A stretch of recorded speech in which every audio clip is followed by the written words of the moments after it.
relación entre el área por la velocidad, como se ha manejado siempre, y tengo los caudales sub-I que pasan por cada una de estas secciones en las cuales fue dividida la corriente. En este caso, entonces, todas estas secciones van a tener su pequeña porción de caudal a través de la cual pasa, esto debido a las variaciones de la velocidad. Y finalmente, entonces, ¿cómo calcularía el caudal total que pasa por esa corriente? Sumando todos estos pequeños caudales que pasan por estas secciones,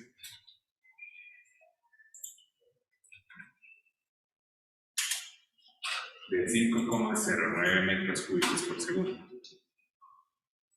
¿Listo? Entonces, netamente esto de realizar el aforo de una corriente es una cuestión más geométrica. En campo seguramente habrá que resolver los inconvenientes que se presenten en relación con la selección del ancho y la medida de las velocidades, que son las dos únicas partes o variables que uno tendría que determinar en campo. ¿Listo? No sé si tengan alguna pregunta o duda. Como ven, entonces es un cálculo sencillo, netamente una serie de multiplicaciones. Se puede extender un poco debido a que son pues varias secciones, varias velocidades, hay que calcular promedios, etc. Pero pues el Excel es rápido.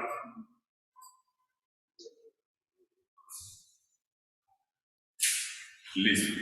Luego, entonces, de tener este dato, que finalmente pues es como tal lo que interesa, sobre esa corriente entonces circulan 5,09 metros cúbicos por segundo en ese punto para ese día, y seguramente ese mismo día pues también se tomó una medida de nivel con este lignímetro que está pues instalado en ese punto. Entonces, ese día pues, se tomó una altura de nivel, no sé, aquí aproximadamente es como de, es bien pequeño, como de unos 0,3 metros, unos 30 centímetros seguramente. En ese caso, entonces, ¿qué se podría hacer o qué relación entonces a la final podría establecer entre las alturas de niveles y los caudales? A eso, ¿cómo lo llamamos? Aquí es la altura del nivel.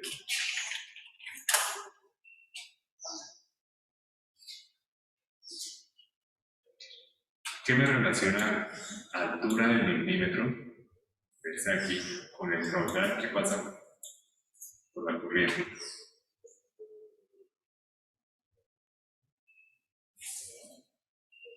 ¿Cómo se llama esa relación?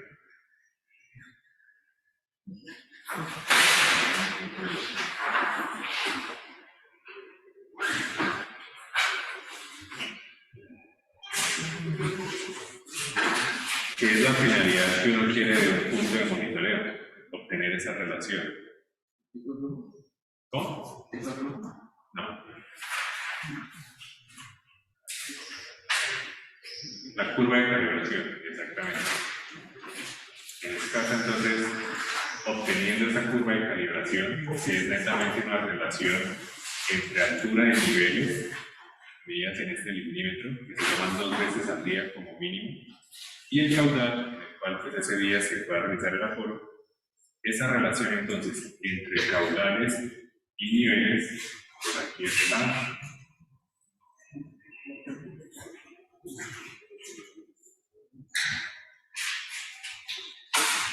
Esta relación entre alturas y niveles, lo que vamos a tener es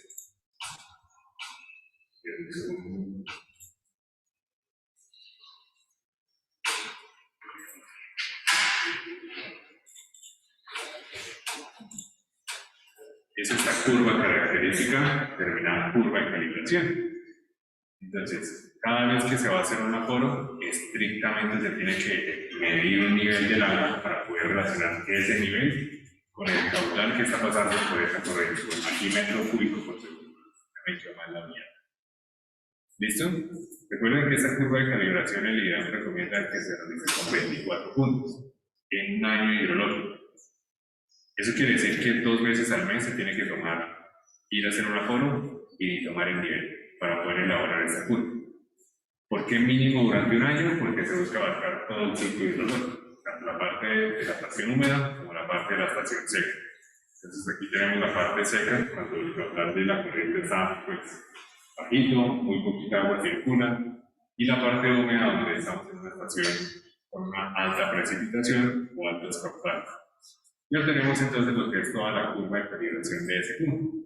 La finalidad entonces es que después de ese año de calibración, pues no necesariamente se va a tener que ir tan seguido con esa frecuencia tan pequeña a tomar aforo, que es una actividad que implica bastante tiempo, sino netamente ya con la medida de un nivel, alguien va, que observa el nivel que tiene el río y con esta curva pues podría obtener directamente el caudal que está pasando por la corriente, sin necesidad de hacer el aforo.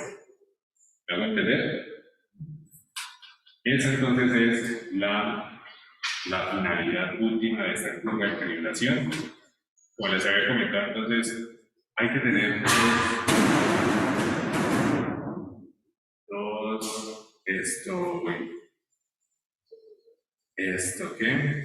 dos consideraciones importantes que son la socavación y el transporte de los sedimentos.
Hay que tener cuidado con esos dos tipos de fenómenos porque hacen que el área de la sección varíe. Al variar la sección del área, pues el caudal se va a ver afectado. En ese caso, entonces, principalmente en la socavación, se tiene control con la topografía del lecho. Entonces, generalmente cada año se hace nuevamente una cartera similar a las que les presenté, con la topografía del lecho, para tener control sobre esa socavación y que como tal no cambie con el tiempo. O si cambió, pues se tenga en cuenta esa nueva topografía del lecho. Y los sedimentos, cada año entonces se hace un control sobre los sedimentos, generalmente cerca al lignímetro, para que puntualmente pues, los sedimentos no se acumulen y no hagan que el cambio del nivel sobre el agua pues varíe puntualmente ahí, que es lo más crítico. Habíamos visto entonces medidas también sobre humedad del suelo, las dos principales, gravimétrica y volumétrica, ya habíamos explicado su diferencia. Son porcentajes de humedad, ambas se miden en porcentaje, sin embargo, a pesar de que se miden en la misma unidad, no son comparables. ¿Listo? Entonces, por un lado puedo tener 50% de humedad gravimétrica y por otro 40% de humedad volumétrica, sin embargo, no son la misma, no son comparables.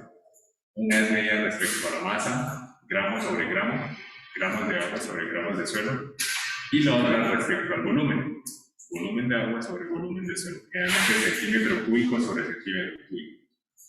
El punto aquí es que la humedad gravimétrica, y creo que es algo que no mencioné en la clase pasada, varía entre 0 a un 100%, 0 un suelo totalmente seco, y 100 básicamente solo agua. Ese es su límite. Por otro lado, entonces tenemos la humedad volumétrica, la cual puede superar el 100%, es decir, yo puedo tener humedad de un 105, de un 110% en volumétrica. Eso quiere decir que la densidad del suelo es menor a la densidad del agua. En esos casos tendríamos humedades superiores al 100% en unidades volumétricas. El punto entonces es que esos dos no son comparables, a pesar de que se midan en la misma unidad. Hay que tener cuidado con eso.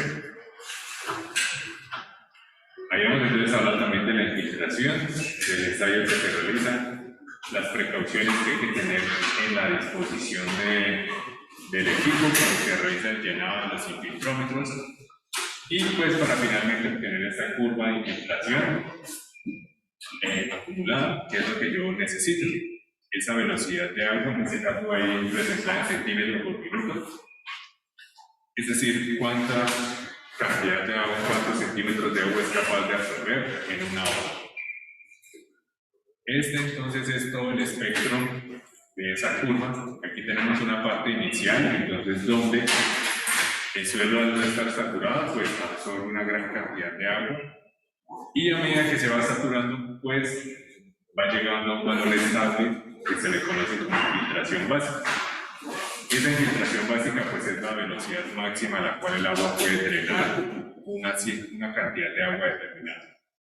Esa infiltración básica entonces va a ser un valor pues, que nosotros vamos a crear mucho relacionado con la conductividad hidráulica saturada para hacer algunos cálculos de abstracciones. Esta medida de infiltración generalmente mide en centímetros por hora. Sin embargo, hay otras unidades útiles que pues, nosotros vamos a necesitar como milímetro día. ¿Cuánta agua puede absorber en un día? Por ejemplo, si llueve hoy, como por ejemplo en Cayerío, que llovió más de 12 horas, o milímetro hora también. En cualquier caso, pues la conversión es muy sencilla. Para ello, entonces, vamos a hacer este ejercicio para poder elaborar una curva de infiltración y entender de dónde es que sale. El ejercicio dice: determine la capacidad de infiltración del suelo empleando el modelo de Kostiakov. Aquí entonces hay una gran variedad de modelos, de Orton, de Phillips, etcétera, de Kostiakov. ¿Cuándo emplear un modelo u otro?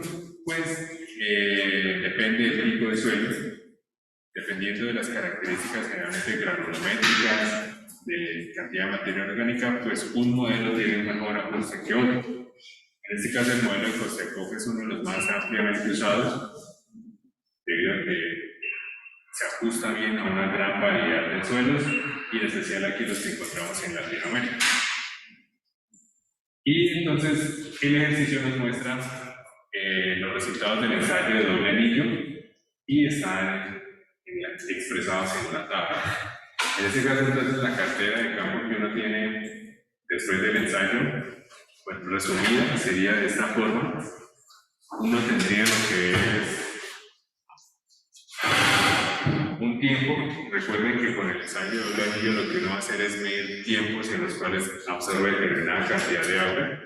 Por un lado, entonces tenemos el tiempo y la altura absorbida. Esta altura pues puede ser medida de dos formas, o que se registre directamente la altura que uno ve en el infiltrómetro y luego haga la diferencia de cuánto absorbe entre punto y punto, o haga la diferencia en campo. Ambas formas son correctas. Aquí entonces generalmente lo que se hace es que en intervalos de tiempo definidos, como es aquí, cada 3 minutos se toma cuánta agua descendió de ese infiltrómetro. ¿Sí? Es un ensayo largo, aquí por ejemplo se llevó hasta 2 horas.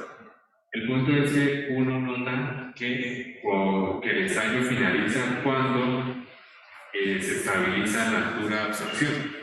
Va a haber un punto en el cual siempre el suelo en determinado tiempo fijo va a absorber la misma cantidad de agua. ¿Eso qué quiere decir? Que llegamos a esta parte de la curva en la cual estanca, en la cual esa velocidad se estabiliza, que es lo que yo deseo saber a la final. En ese punto, cuando esta velocidad se estabiliza o esta cantidad de agua que absorbe el suelo se vuelve constante, pues el ensayo se puede acabar o finaliza. Es aproximadamente, entonces toma entre 2 a 3 horas. Y aquí entonces tenemos lo que es el modelo de Kosteikov, que tiene esta ecuación, una modelo de ecuación potencial, siendo K y A constantes del suelo, que vamos a obtener a partir de los datos, y T, que es el tiempo, medio en minutos, y la infiltración dada en, aquí no tengo las unidades, pero está dada en centímetros minutos. Así me las da el modelo de Kosteikov.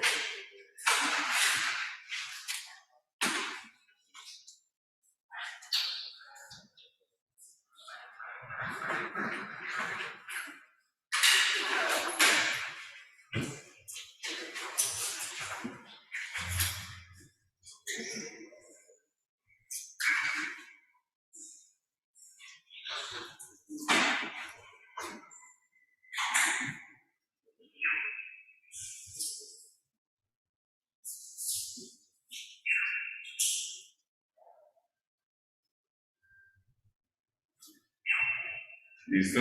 Entonces, de este modelo de Kosteikov, si lo derivamos respecto al tiempo, tendríamos lo que es la velocidad de infiltración. Aquí como la única variable independiente esté, entonces se multiplica por A y se le resta 1, como y corriente, como se hace con una derivada. Y tendríamos lo que es el diferencial de infiltración por tiempo, es decir, la capacidad de infiltración o la velocidad de infiltración en otras palabras. En este caso denominada con I minúsculo. Esta velocidad de infiltración entonces es la que vamos a graficar y nos va a resultar entonces en una gráfica similar a esta. Una velocidad, centímetro minuto en este caso, respecto al tiempo. Esa ecuación sería la que vamos a graficar y obtener este modelo particular para cada tipo de suelo que se esté ensayando. Ahora entonces es necesario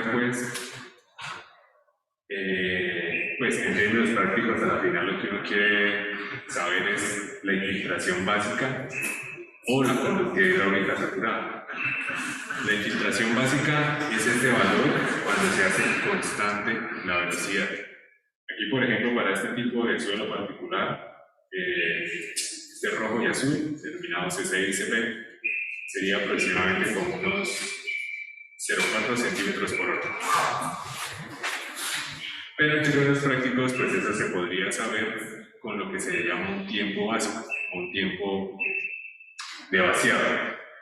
Ese tiempo de vaciado, pues es un tiempo en el cual la variación de esta velocidad de infiltración no supera el 10%. Por lo tanto, para calcularla, entonces, se hace de esta forma, teniendo en cuenta que esa variación de esa velocidad debe ser inferior al 10%.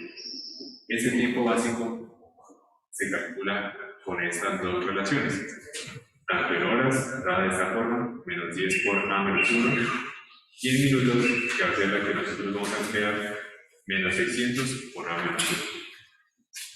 Cuando ocurra una variación del menos del 10% en esa velocidad de infiltración, tenemos lo que es el tiempo básico.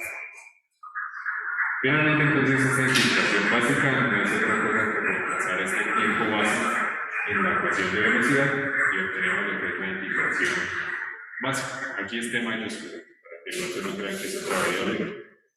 Es T mayúscula.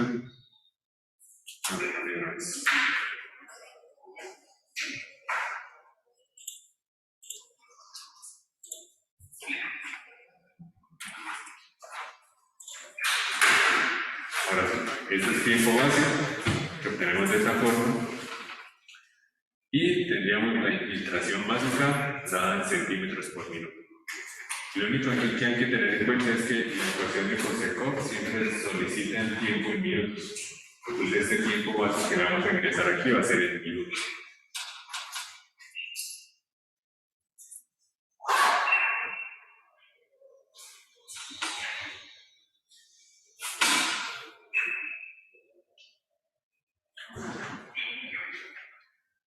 Ahora entonces, para poder elaborar el modelo, pues hay una serie de pasos para poder hacerlo.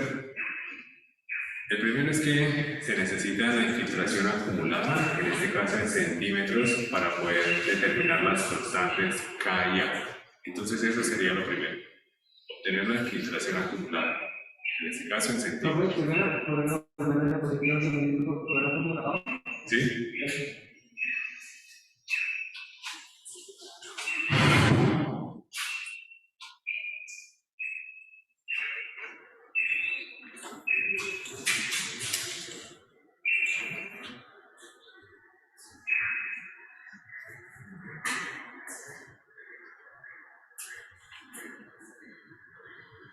La T mayúscula era siempre minutos, ¿cierto? Sí, el tiempo que se le quiere siempre es de minutos. Okay. Entonces esta es como la que siempre se va a usar.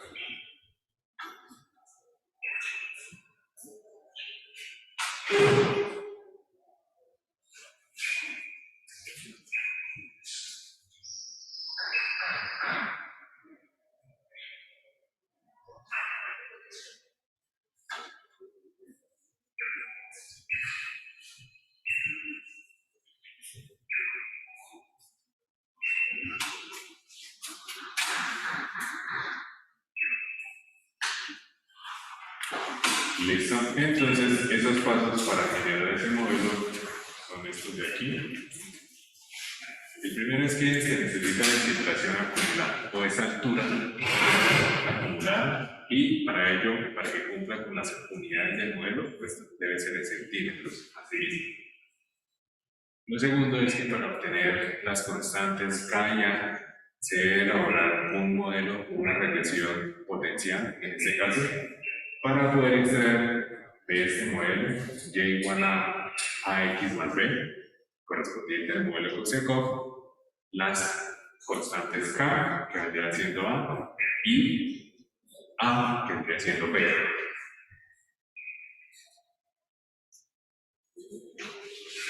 Luego de ello, teniendo esas dos constantes, pues ya podemos reemplazar en la ecuación de velocidad, ¿está de acuerdo? Y teniendo ya la ecuación, puedo hacer la gráfica, yo puedo obtener el modelo de esa infiltración. Y pues por último, puedo calcular el tiempo básico y reemplazarlo en la velocidad y obtener la infiltración básica.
Listo, entonces vamos a hacer el ejercicio. Voy a llevarlo por aquí Excel para hacerlo más rápido.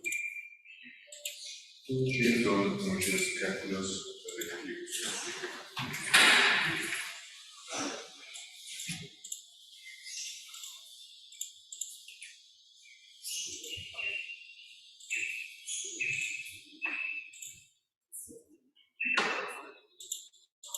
Entonces, por aquí están los datos, voy a ordenarlos de forma descendente.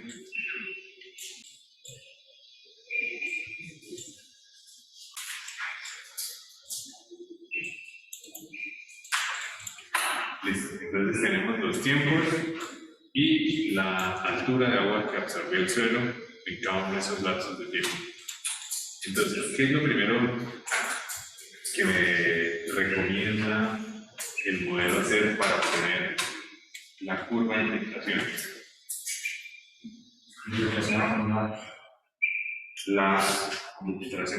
en este caso la altura acumulada, va a ser la primera, voy a llamarla H mayúscula, va a ser la primera en milímetros y luego la transformo en tiempo. En este caso, entonces, en un primer momento, en el cual se inicia el ensayo y ambos niveles de agua son estabilizados, tanto en el arquillo exterior como en el interior, pues la altura técnicamente vendría siendo 0 a este momento inicial. Ahorita vamos a ver que eso puede variar. Este entonces vendría siendo la altura que tiene más el anterior, y de esta forma entonces voy acumulando las alturas y obtengo esa infiltración acumulada en milímetros. Ahora, si divido esto en 10, obtengo esta altura en centímetros. ¿De acuerdo? Entonces tengo la altura tanto en milímetros como en centímetros, que esta va a ser la que yo voy a emplear. Aquí entonces lo que puedo decir o establecer es que el suelo en esas 2 horas de ensayo absorbió 51.9 centímetros de agua. Eso quiere decir que pues nosotros vamos a tener un anillo de 50 centímetros de alto. Eso no va a pasar. Cada tiene entre 10 a 15 centímetros por mucho. Por lo tanto, entonces, cada tanto va a ser necesario, cuando se baje mucho el nivel de agua, pues rellenarlo nuevamente hasta un nivel pues determinado, tanto el exterior como el interior. El punto es que muchas veces va a ser necesario tener una disponibilidad de agua cercana para que si van 2 personas, pues una vaya, saque agua, la traiga hasta el punto donde se está ensayando y se vuelve y se rellena. Aquí lo importante es que nunca se debe dejar que ingrese aire en ese proceso de saturación. Entonces siempre debe tener agua, una lámina de agua. ¿Me hago entender? Si se deja ingresar agua, pues el ensayo se daña y hay que hacerlo nuevamente. Y como es un ensayo largo, entonces perder 2 horas de tiempo es crítico. ¿Listo? Entonces nunca se debe dejar secar, siempre debe estar en un proceso de saturación. Lo que estamos haciendo en otras palabras es aquí saturando el suelo. Aquí lo que estamos haciendo es saturándolo hasta que llegue un punto en el cual llegue a su velocidad máxima, la cual es capaz de absorber agua en esa saturación. Ahora, entonces, luego obtener esta altura en centímetros, ¿qué es lo que me pide? Siguiente. Aplicar eso frente al tiempo. Aplicarlo frente al tiempo, vamos a seleccionar el gráfico de dispersión. Entonces, selecciono los datos, en este caso estoy haciendo altura versus tiempo. La variable independiente es el tiempo, en minutos, y la variable dependiente es la altura en centímetros, como lo pide el modelo.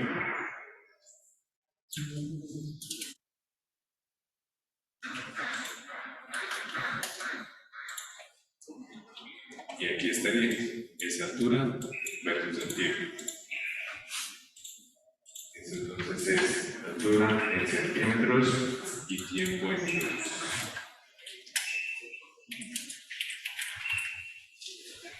Listo. Luego de ello, ¿qué va a hacer?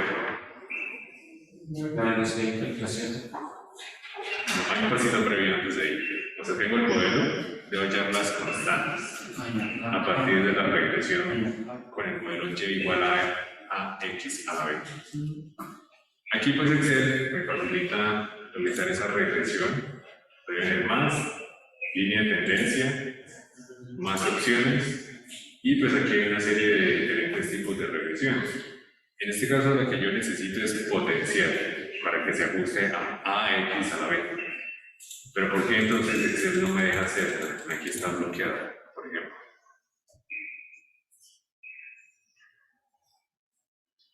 ¿Qué pasa en particular en el 0, 0? En este caso 0, 1, 0, 0, 1 en tiempo y 0 en la curva. ¿no está aquí? No está definida exacta, se determina en ese punto. Por lo tanto, aquí entonces yo colocarles cualquier número diferente a 0 o cercano, mejor dicho, para no afectar el modelo. Y ahora sí, si vuelvo con 0, 1 en tiempo, bueno, por eso tenía aquí 0, 1, porque aquí era verdaderamente 0, ¿no? Inicio el ensayo. Pero nuevamente se va a indeterminar. Por lo tanto, lo inicio en 0, 1, 0, 1 y 0, 1 en la curva. Si nuevamente vuelvo a intentar realizar la regresión, en este caso sí ya me va a dejar hacerlo. Y entonces ya está habilitado. Le digo que me presenta la ecuación y el R. Y en este caso entonces el modelo tendría esta característica. ¿Qué sería acá? ¿Y qué sería esto? A. Sería 1,53. Pues eso sería acá. Eso sería acá. 1,5337 y A. Ya sería 0,6544. Aquí están entonces las dos parámetros, las dos constantes de este tipo de suelo particular en el cual se realizó el ensayo. Ahora sí, entonces podría hacer la curva de la infiltración o calcular la velocidad. En este caso, da con I minúscula,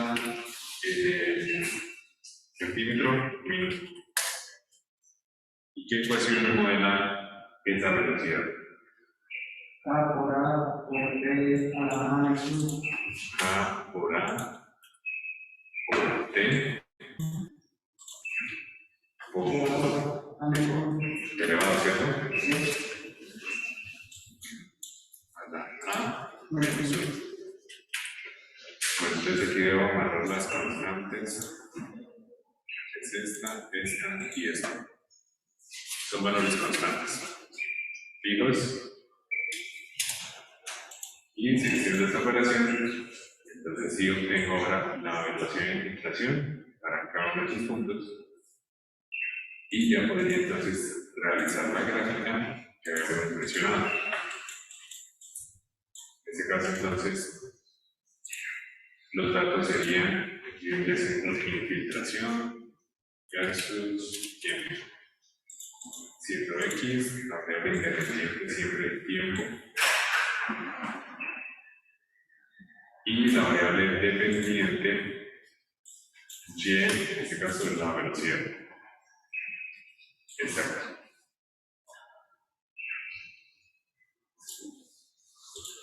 Y ahora sí, entonces ya tendríamos ese modelo característico, esta curva característica de ese suelo.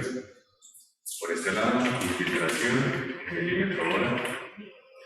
Y por este otro lado, el tiempo en minutos.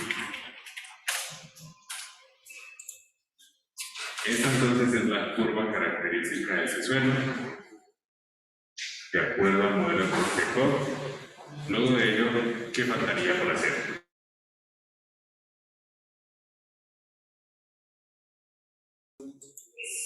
Exacto. En este caso necesito el tiempo básico para calcular la infiltración básica, que es este punto en el cual se hace constante o varía menos de un 10% entre un punto y otro. Este tiempo básico por el modelo constructor es menos 600, creo. Sí. Por menos 1. menos 1. En este caso, este tiempo básico dado en minutos. Y esta infiltración básica, si voy a emplear esta ecuación, es acá, pues recuerden que este tiempo siempre está en minutos. Entonces viene siendo K por A por el tiempo en minutos, pues ya está entonces bien por A menos 1.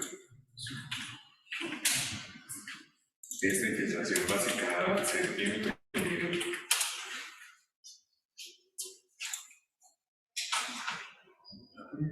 ¿Listo? Entonces muchas veces esta infiltración básica pues no se usa con estas unidades, sino generalmente pues va en milímetro, por ejemplo día, milímetro hora,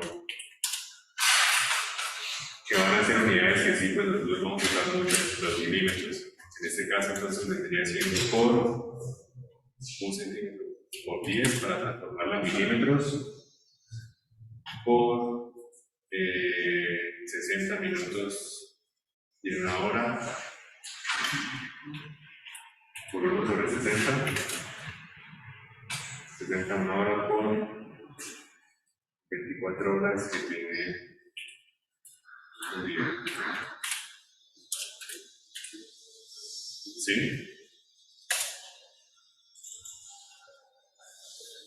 Minuto. Ah, no, ya estoy multiplicando.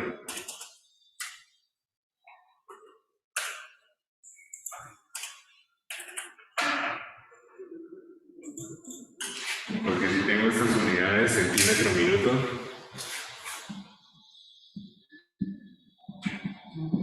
por 10, un centímetro, tiene 10 milímetros, por 60 minutos, que tiene una hora, por 24 horas, que tiene un día. Si es multiplicando todo.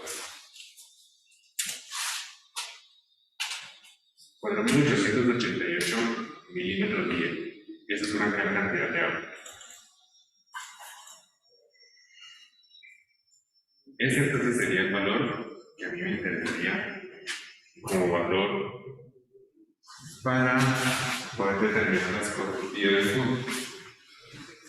¿Por qué? Si nos adelantamos un poquito, al final entonces nosotros vamos a tener lo siguiente en una tormenta de incendio. Por un lado aquí vamos a tener la precipitación en milímetro y por este otro lado el tiempo, claramente en días. Estas dos variables, precipitación y tiempo, las vamos a relacionar con unos pulsos de precipitación, una precipitación acumulada diaria, medida así como una variable discreta.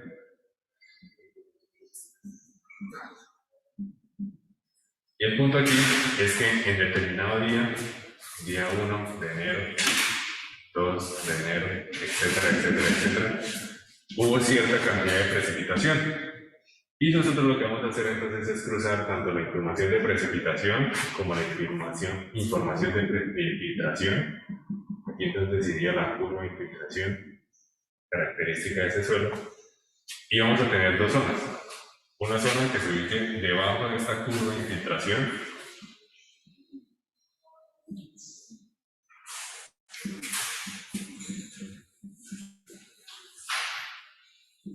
Que vendría siendo esta de aquí.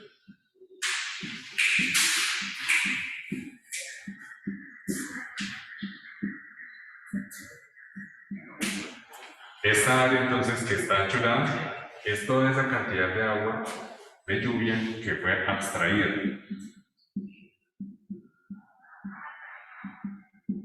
Es decir, que fue absorbida por el suelo. Y toda esta agua que no fue absorbida por el suelo, ¿dónde va a acabar? ¿Dónde va a terminar? Bueno, una parte se va a evaporar, pero por ejemplo, con la lluvia que ocurrió entre anoche y hoy. ¿No? ¿Cómo? Bueno, sí, una parte va a estar en la biología, otra parte. Toda esta agua que infiltró, que fue absorbida por el suelo, es decir, está por debajo de esta infiltración, pues puede convertirse en recarga. Pero entonces la pregunta va con toda esta agua que no fue absorbida por el suelo. ¿Cómo? Exacto, se vuelve en escorrentía en este caso. Ahí pues no, escorrentía es que siempre está en constante movimiento, ¿no? Sí, esta agua está en movimiento. Pero por ejemplo, entonces, en caso de lluvia, pues tendría corriente mientras está lloviendo. ya deja de llover y pues deja de correr.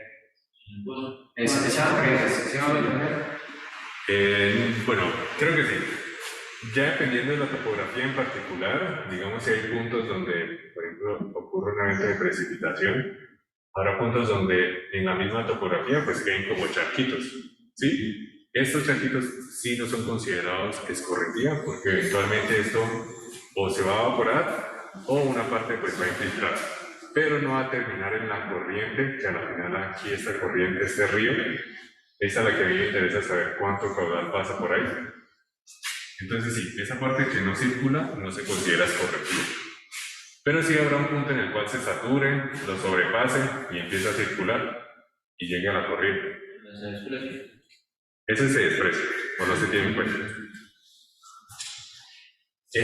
Por ejemplo, con lo que ocurrió entre ayer y hoy, entre el evento de precipitación entre ayer y hoy, si alguien se vino a pie de pronto, no sé, o sea, vieron que todas las calles pues estaban saturadas de agua. Esa agua que no fue absorbida, pues es esa escorrentía que circula sobre la superficie. Y pues este modelo de infiltración, esta curva característica del suelo, pues es la que me va a mí ayudar a separar entre lo que se va a convertir en escorrentía y lo que se va a absorber por el suelo. ¿Listo? Esta es la finalidad entonces de estos modelos de infiltración.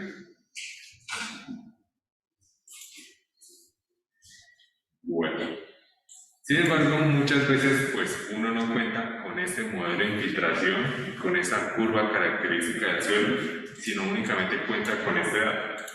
Aquí ahorita les voy a explicar por qué da tan alto. Esta infiltración básica entonces también a veces se suele aproximar a lo que se le conoce como un coeficiente psi, o un coeficiente de abstracción. Este coeficiente psi, entonces podríamos decir que es algo similar a la infiltración básica. No va a ser lo mismo, más adelante vamos a ver cómo calcular este coeficiente psi, que va a ser otra forma de separar lo que es la escorrentía de la infiltración.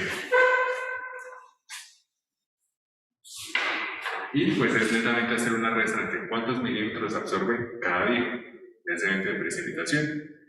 Muchas veces entonces un evento de precipitación no tiene escorrentía porque toda el agua va a ser absorbida por el suelo, en algunos casos, dependiendo del área particular.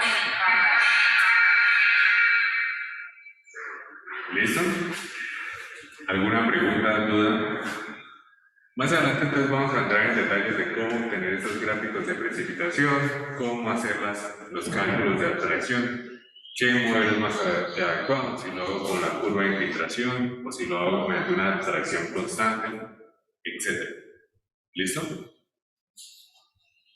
Ahora, algo entonces de destacar aquí es que noten que este modelo, precisamente que se basa en este modelo potencial, es muy sensible al valor inicial.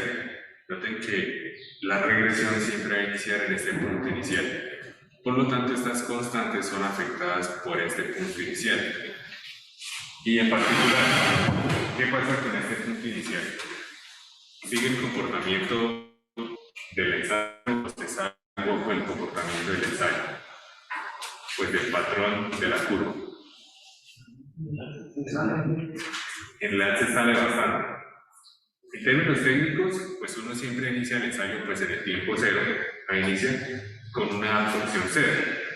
Sin embargo, mientras uno llena el anillo exterior y llena el interior y igual a la altura, pues hay una parte de agua que ya fue absorbida, ¿sí? Que no es considerada en este caso. Entonces, en algunas ocasiones, pues ya depende del criterio de cada ingeniero, inician con un valor de altura inicial diferente de cero. Yo, por lo menos, hacia Patiño, inicio con el valor medio del siguiente. Es decir, aquí inicio aproximadamente con 3,5, que es la mitad del 7. ¿Sí?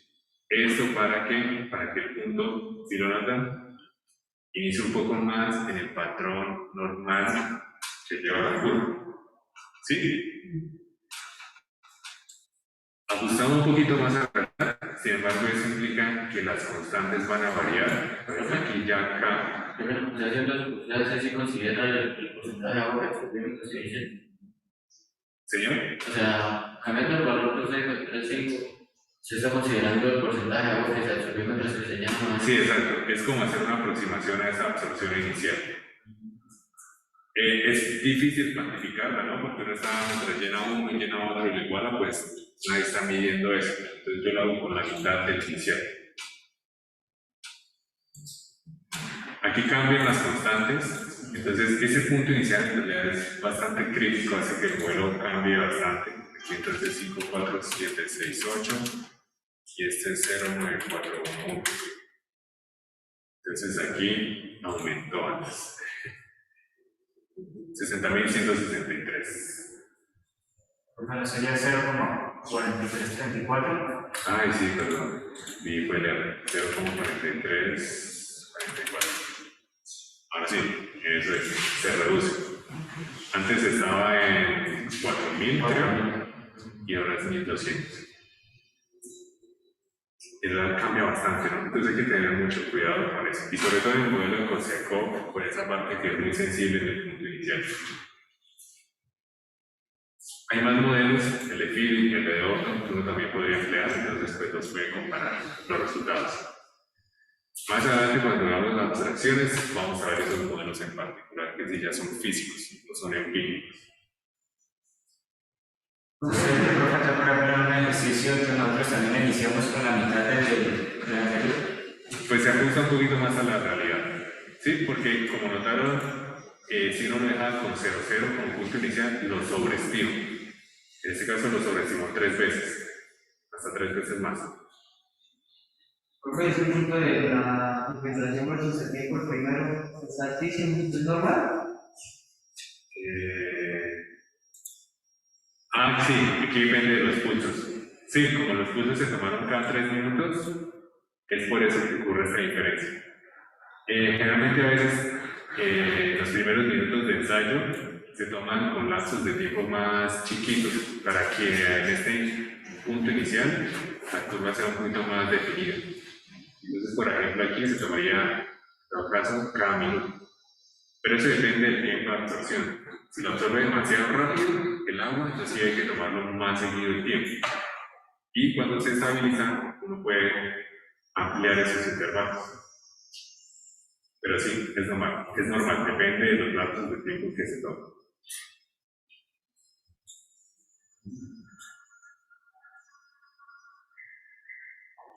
Y algo tal vez que olvidé mencionar la clase pasada es que es importante, por ejemplo, saber cuándo hacer este ensayo. Digamos, si decidimos hacer el ensayo ahorita, por ejemplo, cuando ayer llovió toda la noche, ¿qué pasaría con la absorción del suelo o con esa capacidad de infiltración? No sería tan alta porque está saturado. Exacto, sería menor a la esperada, porque el suelo ya está saturado en su mayoría. Eso quiere decir entonces que no obtendríamos todo ese espectro de la curva, sino obtendríamos como esta parte final, cuando el suelo ya está parcialmente saturado, cuando ya ha absorbido una gran cantidad de agua. Entonces, para hacer este ensayo siempre se recomienda que se haga en una época seca. ¿Para qué? Para que tengamos este primer momento en el cual el suelo absorbe una gran cantidad de agua, porque está seco. Y luego cuando se satura. Y tenemos todo pues, el espectro de la infiltración de ese tipo de suelo particular. ¿Listo? No sé si tengan alguna pregunta o duda.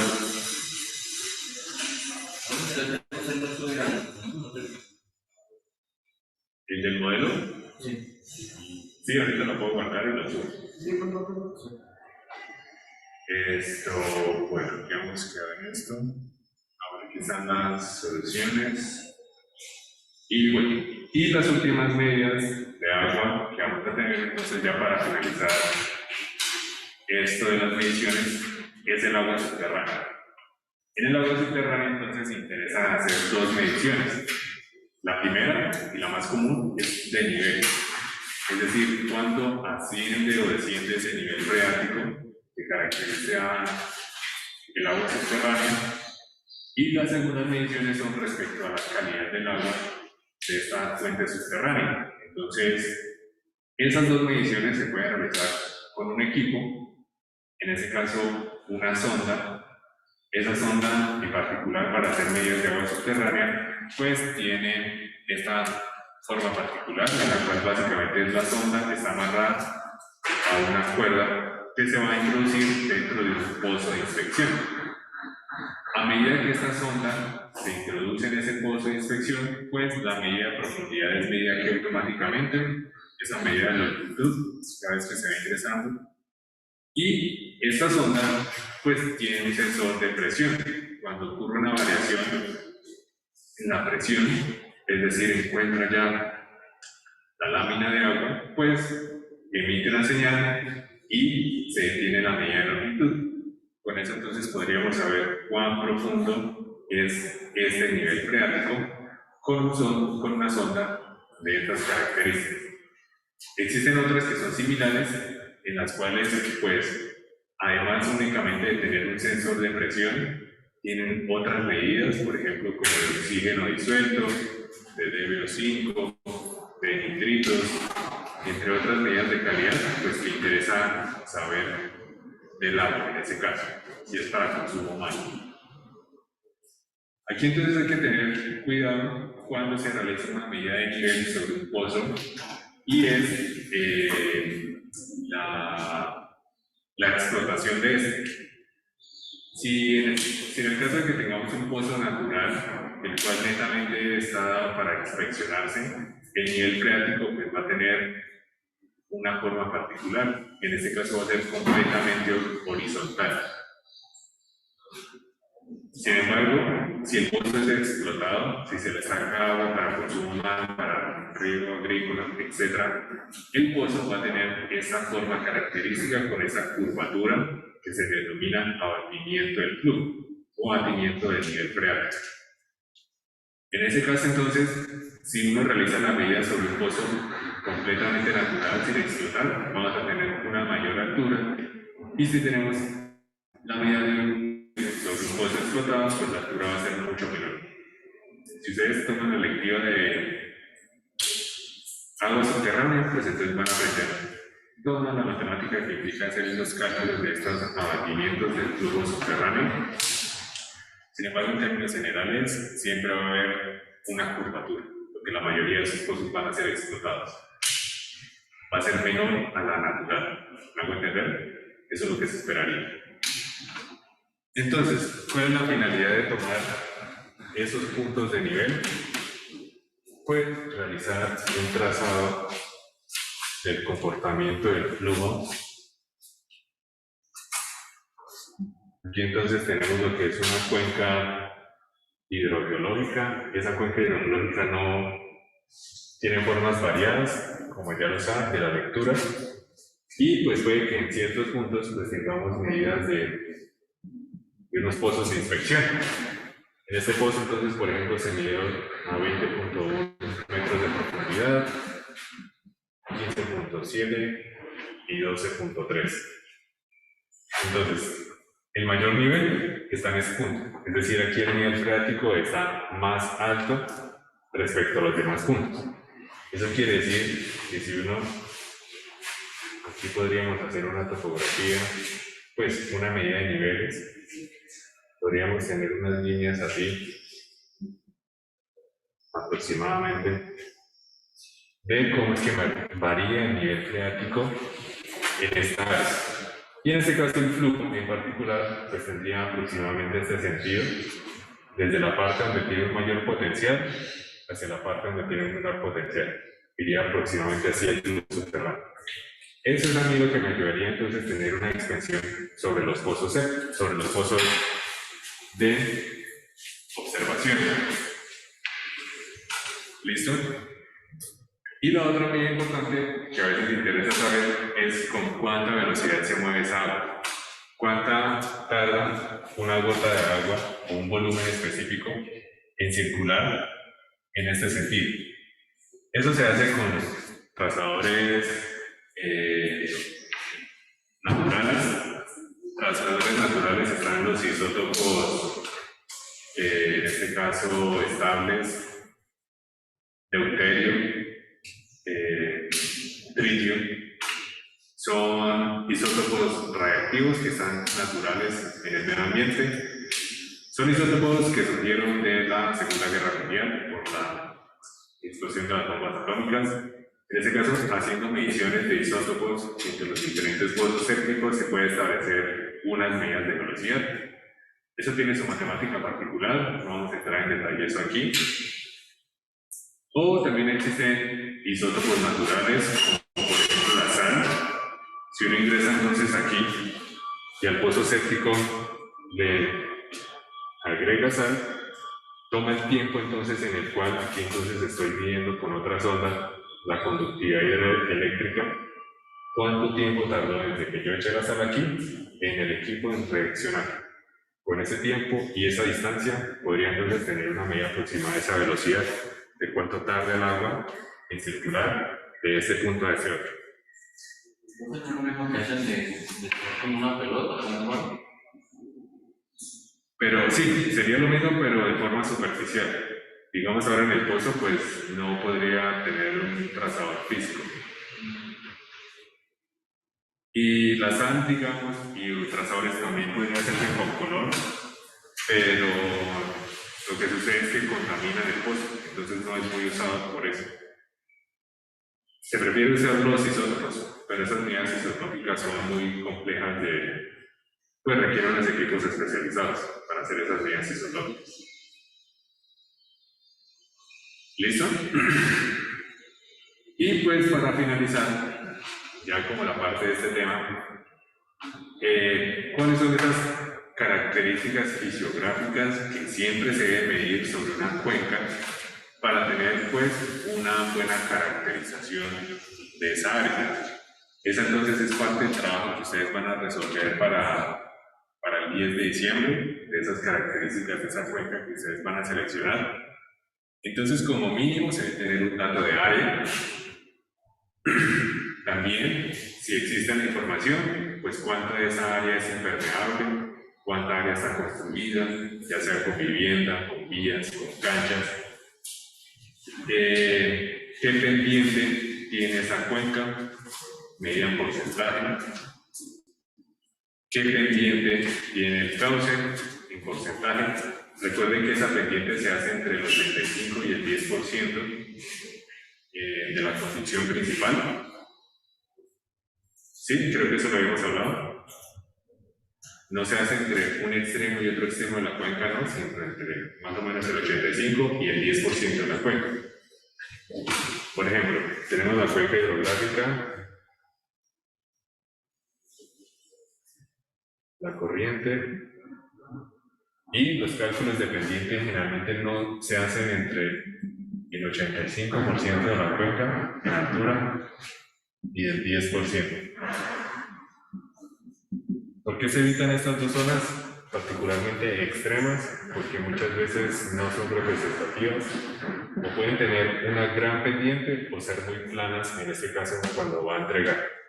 Entonces los cálculos de pendiente siempre los hacemos entre estos dos puntos. Aquí iría la pendiente. Bueno, otros seriados más especializados como la permeabilidad del horizonte A. El horizonte A es el que se encuentra más superficial al suelo. El suelo entonces se divide en varias capas. Bueno, son tres en general, o bueno, hasta cuatro, que es el A, el B, el C y el E. Estos a su vez se pueden dividir en muchos más. Inclusive a veces el O, se tiene en cuenta que es esta capa orgánica superficial. Porque siempre se busca tener un dato de permeabilidad del horizonte A para poder saber cuánta es su capacidad de infiltración. Si no existe esta información, pues se hace un ensayo de infiltración. Sería la respuesta en este caso. Capacidades de retención, esa es una unidad más especializada. El grupo hidrológico del suelo, eso lo vamos a ver más adelante. Aquí pues no van a obtener toda esta información, seguramente pues no va a estar disponible. Pero el punto es que en su reporte pues traten de informar la que mayor encuentren.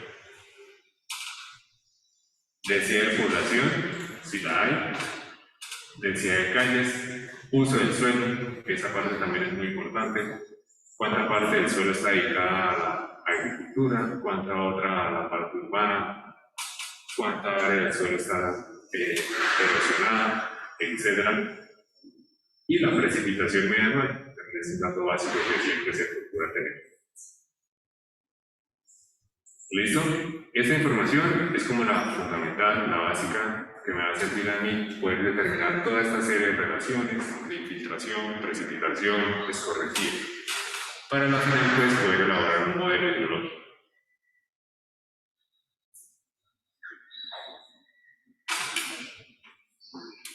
¿Listo? En ese caso, entonces, la siguiente semana, ya como tal, culminamos el tema con la importancia del monitoreo hidrológico, porque es necesario entonces tener registros de precipitación, de niveles, de humedad. ¿Para qué es esto importante? Además de pues, poder realizar cálculos como plan de dimensionamiento de estructura civil. Hay algo más allá, que eso lo vamos a ver la siguiente semana. Y con eso ya finalizamos el tema. Entonces es necesario que definamos una fecha del examen, de este primer examen. Entonces, hoy es 26 de noviembre. El primer trabajo que damos que lo entregaban el 10 de diciembre, si no estoy mal. Por lo tanto, entonces no sé si el examen se haga esa misma semana o la semana siguiente. El 17 finalizan clases por este año. ¿La última? El miércoles 15, entonces. Listo, entonces el miércoles 15 de diciembre tendríamos el primer examen de la asignatura. La siguiente semana, entonces, ya lo que nos queda realmente poquito de ver es básicamente una lectura y ya finalizamos el tema. ¿Listo?